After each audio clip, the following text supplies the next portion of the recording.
Hello, viewers. Have you ever read Crime and Punishment by Fyodor Dostoevsky? If you haven't, you're missing out on one of the greatest literary works of all time. The book is set in 19th century Russia and follows the story of someone who commits a gruesome murder.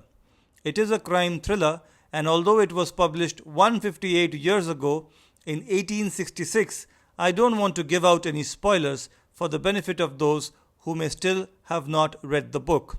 What is interesting about this book is not just the crime itself, but the psychological turmoil that the perpetrator goes through afterwards. Dostoevsky delves deep into the human psyche and explores themes like guilt, redemption, and morality. He asks tough questions like, is it ever okay to commit a crime for the greater good? And can someone truly be redeemed after committing a heinous act? One of the favorite things about the book is how it portrays the justice system and punishment. It shows how punishment is not just about the physical consequences, but also the emotional and psychological toll it takes on the criminal and on those who know the person. Overall, Crime and Punishment is a thought-provoking and intense read that will leave you questioning your own morals and judgment. It's not an easy read, but it is definitely worth reading it. So if you are looking for a challenging book that will make you think, give Crime and Punishment a try. Trust me, you will not regret it. So this was what artificial intelligence had to say about Dostoevsky's Crime and Punishment.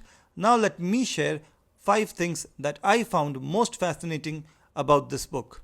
Stay tuned. The first thing that I found fascinating about Crime and Punishment, and also the other book of Dostoevsky that I have read, is the use of French as a sign that one belongs to the elite.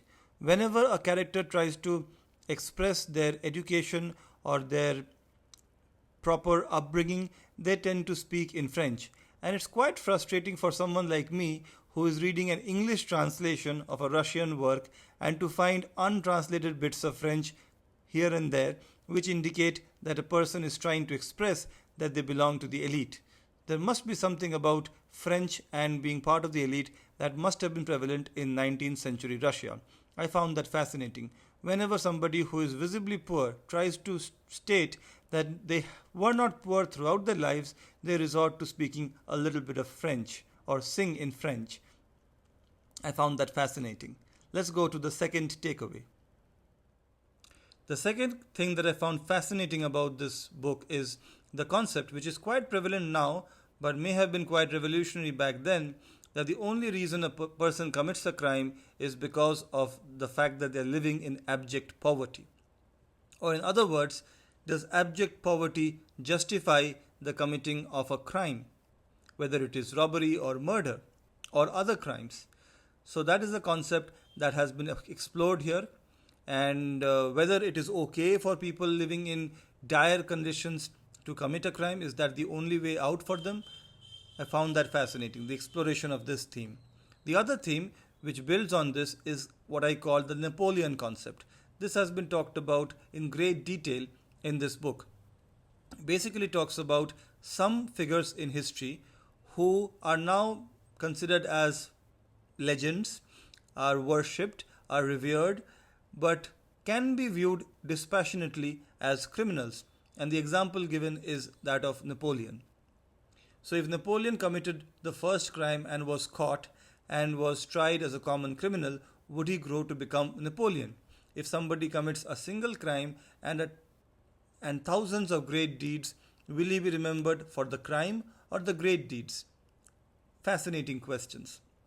The fourth thing that I found very interesting about this book is that it humanizes visibly evil characters. Not just the protagonist, but even not so significant side characters who are visibly evil are given a humanization. A person who visibly is having evil designs has an arc, so to speak, in the story, which makes you, if not sympathize with the character, but certainly understand why they did what they did. This is another fascinating aspect of it. And finally, Is Crime and Punishment better than the Brothers Karamazov? No, it isn't.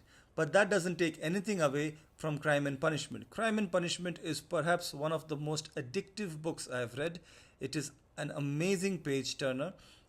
Once you start reading the book, you actually get transported to that world. You can visualize the rooms that the characters are in. You feel like you are in Petersburg. But it is not as great as the Brothers Karamazov, which I believe is the crowning achievement of Dostoevsky, which is saying a lot, because the Brothers Karamazov is on a different level. In fact, I think if you want to read one book in your lifetime and you want to read it repeatedly, read the Brothers Karamazov. Thank you for watching this video, and I strongly recommend Crime and Punishment and probably all works of Dostoevsky for those who are interested in reading books. Take care, bye bye, and please don't forget to be awesome.